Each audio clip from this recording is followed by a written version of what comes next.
guys, I'm Levi. Welcome back to the Thinking Shooter. As you can see here, we got some scope testing we're going to be doing. Stay tuned.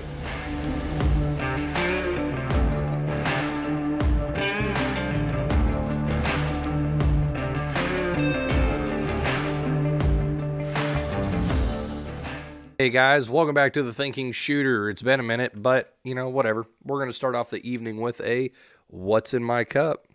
So here it is, as you can see. I'll give you guys a hint.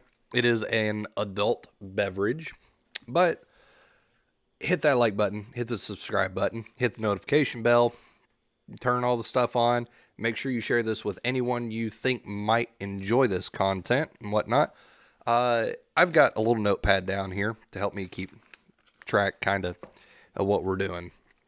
So, last year I had some scope companies that I got in contact with. They agreed to send me some optics, do some reviews so I could, do this. This video is going to be a precursor to optics reviews. This is going to be my format in how I do reviews for precision optics from henceforth, basically. So I'm going to do this video to demonstrate and help you guys understand some stuff and why I did what I did. Yeah, so how this works is when I get the optic in, I do an unboxing / first impressions. And when I do those, I've got like a little sheet that I fill out, and it helps me keep track of what to look for, as well as on those key areas if I have any particular notes. And then I go out and I shoot, kind of get a feel for it, see what I think of it, and do some different tests, like a box test and test tracking, and take it out at distance and shoot it and try the reticle out and see what I think of the reticle. Now, unfortunately, I do not have any footage of me shooting during these shooting portions, because I found, being by myself when I'm recording most of the time, it is very difficult to get footage, or at least good footage, of me shooting that would be beneficial to add into these videos. And then I come back and I do what I have dubbed a torture test. I've got a mounting fixture that I put the optic on and mount it up in some rings. So the fixture stays the same place. Once I get the scope mounted in the rings, I just undo the rings from the fixture, and I can move it around and then put it back, and it stays zeroed, if you will, because I mechanically zero it. If you're not sure what that is, leave a comment down below, and I may do a video talking about scope lingo. Let me know if that's something you guys are interested in. But anyway, I do that. I've got some targets, some reduced distance targets that I made to make it to where I can do this stuff in my backyard without having to go out and travel, an hour or so away to be able to get somewhere to do this stuff. And then I have a drop test rig where I actually drop the optics. I do a series of 3 drops. And then I have, I test the tracking in between each test. So as you can see, I do drop test, then I remount the optic, ensuring that I put it back in the same place that I'd removed it from. Then I do a tracking test. And then I move on to drop test number 2. And then again, I mount it back up onto the test fixture, and then I do another tracking test, and then finally I do a 3rd drop test, and then mount it back up, and again doing another tracking test. And then I do my water tests, which consists of a running water and a full submerge. So that's 2 different tests. So running water, track test, full submerge, track test. And then after that's done, I do a heat test where I put it in the oven for about 10 minutes and then do a track test. And then I put it in my deep freezer for about half an hour and then do another track test. So that's basically how that works. So for the rings, I'll put a picture up right here. I have the Wheeler aluminum medium height rings. They have a flip out anti-cant level. They come in sizes 1 inch, 30 millimeter, and 34 millimeter.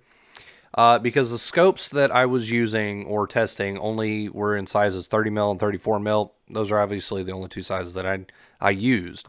Wheeler was kind enough to send rings out. They sent out 2 pair of 30 mil and 2 pair of 34 mil.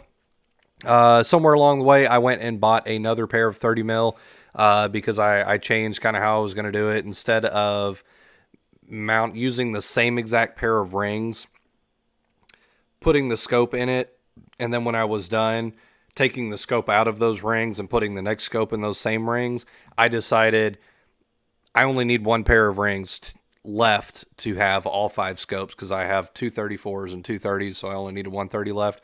So I just went out and bought another pair of 30s, and I just went ahead and mounted all of the scopes up so they were ready to go, and I didn't have to take any scopes out of rings. So that worked out really good. These rings actually held up really good. I was very surprised at how well they took all the abuse. I didn't really test the level out. I assume it does level things. But yeah, I was actually really surprised with these. I will do some more tinking around with these and let you know what you guys think. So something that I do want to note real quick is my goal throughout this whole testing process was not to actually break the optics. It was to put the optics through their paces and really see what they're capable of and how they would hold up under what I viewed as realistic or plausible use scenarios. Now, obviously, this isn't going to cover every possible scenario you could think of. Like, I didn't do the drop tests and freezing temperatures, and I didn't put the optics in boiling water, and I didn't drop them off of a roof, and all kinds of crazy stuff. I wanted to use somewhat realistic scenarios on an individual basis. I wanted to test the merit on each individual test, not necessarily compounding. So I don't want to freeze the optic, then drop it, then submerge it in water, and then boil it, and then put it in the oven. And I'm not trying to put these things through hell. I'm not trying to destroy these things. I came up with tests that to me seemed reasonable, that a decent optic should be able to withstand at least this. All right, so the last thing that I want to cover for this video is I want to talk about the parameters that I had set. So what I mean by that is the criteria that I had set for the optics to be considered for testing for this go round. Now, this is obviously subject to change depending on what optics in the future I might be fortunate enough to test. I'd probably do a different class, kind of like boxing or UFC or whatever. You have weight or class divisions and things like that. They had certain criteria that they had to be within. So for this go round, they had to have a mid magnification. And to me, what I have considered as mid magnification is a top end magnification of 10 to 20 power. And then a high would be like a 20 to 30. And then anything above that, it would just be a 30 plus category. And then a low magnification category would be anything up to 10 power. I was willing to do fixed power scopes as long as they were fixed 10s, because in my opinion, I think fixed 10s are probably the best route to go if you're going to do a fixed scope.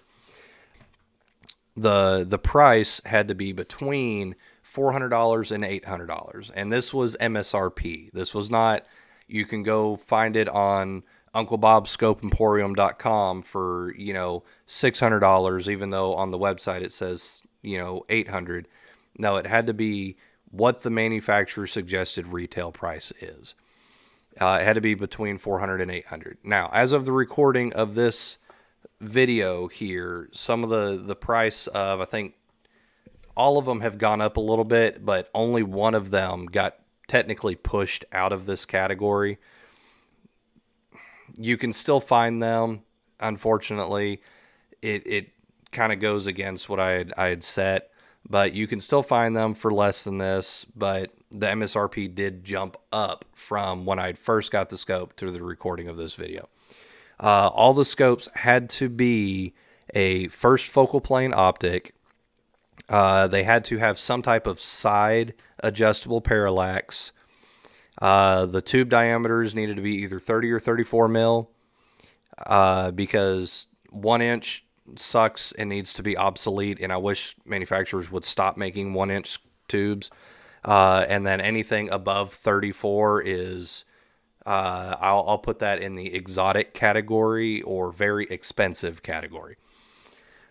The objective lens had to be somewhere between 40 and 50 millimeters, and the reticle had to be some type of ranging reticle that was either MOA or mil radian based. And yeah, so obviously the price, it's MSRP. It doesn't include like tax, shipping and handling, whatever other extra fees they want to add on. Yeah, so that was the parameters that these scopes had to fit in. So that concludes our first video in the scope testing series. Again, this was just a demonstration. I just used a cheap beater optic to show everything that we were doing. I hope you guys are looking forward to this as much as I am to show you guys my results and findings of everything. If you guys have any comments or questions or things you'd like to see in the future or would like to know about, please leave a comment down below. Again, hit that like and subscribe button, share this, turn notification bell on, all that good stuff. Yeah, guys, I really hope you enjoyed this video and look forward to what's coming up. Hope all of it made sense. And again, at the end of the day, if it didn't make sense, make it make sense. Later.